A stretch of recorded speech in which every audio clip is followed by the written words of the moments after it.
Hi, I'm Terry Maggart and welcome back to the channel. Today is an exciting day for me because I'm going to tell you about the origin story of Gold Medal Marine. This is our next series that's coming out. It began, as many of our series do, with Jeff, with a phone call.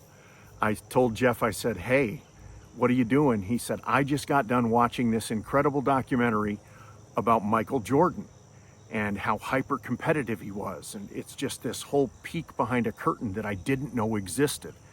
And I said, well, and Jeff is competitive in his own way. He was a gamer, or is a gamer, I should say. But I was competitive because I played sports and I was just competitive. I didn't even want to lose at Yahtzee with my grandmother. So with that being said, I have a conversation with Jeff. I start thinking, and then I remember something from history that is absolutely critical. And it is a long time ago, there was a wonderful baseball player, one of the greatest hitters, if not the greatest hitter of all time, a guy named Ted Williams. Ted Williams hit .406 one season. But the incredible thing about Ted Williams, and he did a lot of incredible things, was he went to go be a fighter pilot in World War II in the middle of his career. And when I say the middle, I mean at the peak of his career. And I was thinking about what's the equivalent of that right now? Is there somebody in Hollywood who's like a superstar? Is there a person in music who's a superstar? Is there an athlete who's a superstar who would walk away from everything for a cause that is larger than themselves? Ted Williams did it. Ted Williams was not alone either. There were many athletes who did that very thing, many movie stars who did that very thing. You know, Jimmy Stewart went on to be a bomber commander. You know, one of the most lethal jobs in history, and he willingly chose to serve because he believed in something larger than himself. I've always been fascinated by that selflessness, and it captured my imagination years ago when I read about it.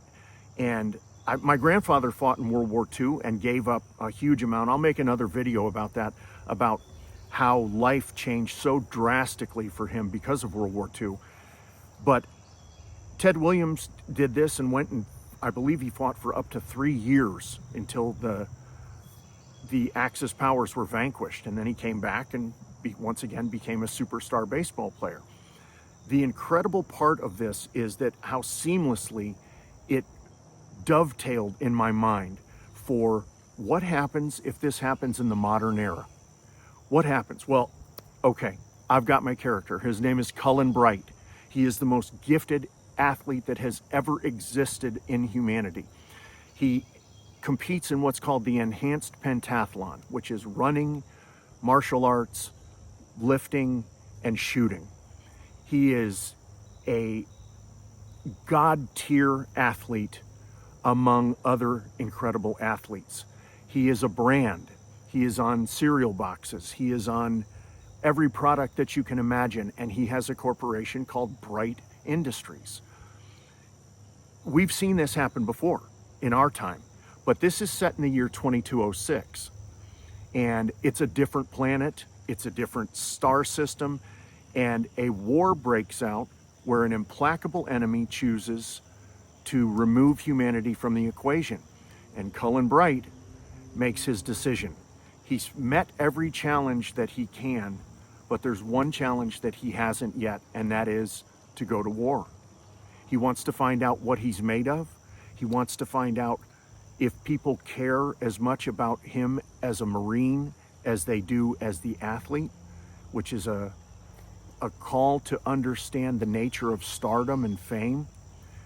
I explored all of those things, and I'm just now finishing the 4th book, and we released this on October 7th. It's called Gold Medal Marine, and it is gritty military space marine fiction with a twist that I think resonates with us as people who live in the age of internet stardom. He's transcended the internet.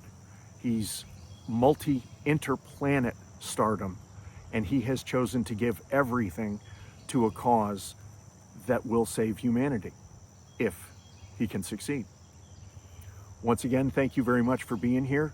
I'll drop a link below so you can grab your copy. The audiobook is wonderful. I've already gotten to hear it. Tell a friend, tell 3. If you want to get farm reports, drop on by the newsletter, and I'd be happy to keep in touch with you. And I hope to see you out there on the road. Thank you.